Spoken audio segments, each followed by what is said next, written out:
obviously doing this work, do you question the nature of the soul in a sense? And if you do, what do you think it is? Oh, the soul. So, I mean, I do believe on the highest level, we're all, everything is just all one. We're all one connected, just ball of energy. And I feel like, we decided to break off from source, I guess. And I know those are kind of cliche terms to use, but really that's the best way to understand it. Is we did break off from this one, infinite energy, and that could be called source, I guess. So we're all a part of this.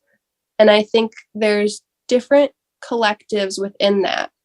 So people will use the term soul family, star family a lot. So I feel like, we do have these groups of people that we usually decide to incarnate as. And I think some people would consider someone else in their soul family maybe a twin flame. That's controversial because some people swear that they've met their twin flame. I'm not discrediting that. I'm just saying I believe it's a part of, someone a part of your soul family Yeah. who you're close with, you've had maybe the same lives with, if that makes sense. And then maybe you do have twin flames and then you broke off from that. But you have, the collective source and then large soul groups, star soul families. And then you have your individual soul, who you are right now. And I do think your soul can decide to split off and have other lives right now. If you want to call it a twin flame, that's fine. So you can have other lives. And for instance, me, I believe I have another life going on right now around the star Antares in the Scorpio constellation. So you can have other lives right now off planet, and then you have, a part of you in your human body. But if you think of it, if you have all this energy, right? It's kind of like you have all this energy right now and you decide what you want to do with it. Do you want to go to school? Do you want to have a job? Do you want to read a book?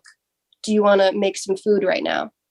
Why would you be like, oh, I'm just going to make food my whole life? That's all I'm ever going to do. I'm never going to read a book. I'm never going to do this.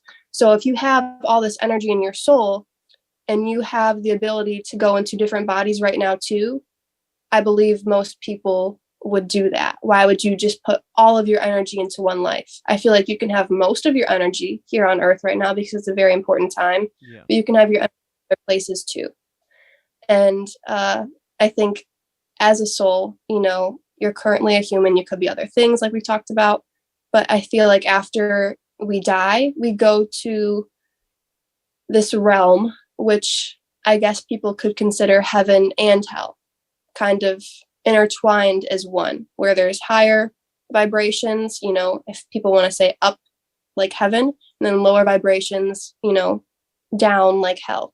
And then there's the space in between because, where would the okay people go? It's not just heaven or hell. There's room for everybody in this realm, and it's a spectrum. It's not just black and white. And I think you're kind of in this realm and you feel the energy you gave off. So if you did all of these amazing things and you made people feel so amazing, you're going to feel like you're in heaven. And if you did some bad things, you hurt people, you're going to feel that, and you're going to feel like you're in hell. And then I think you also get reincarnated because I believe in all these other lives. So once you're ready, I feel like you go to another life that you choose. I feel like when you die, you go to a stargate, which is the more physical aspect of this. I believe there are certain stars like Antares and like Arcturus, for example, in our Milky Way galaxy, where we kind of go, and it's kind of like the airport. Like after you die, you go to the stargate if you go into the light. And I feel like psychics and mediums are very well aware of souls who do or don't go into the light. If you don't go into the light, that means you don't go to the stargate yet, and you're kind of lingering. And it's because you do have unfinished business, which you hear a lot about ghosts and who are more earthbound.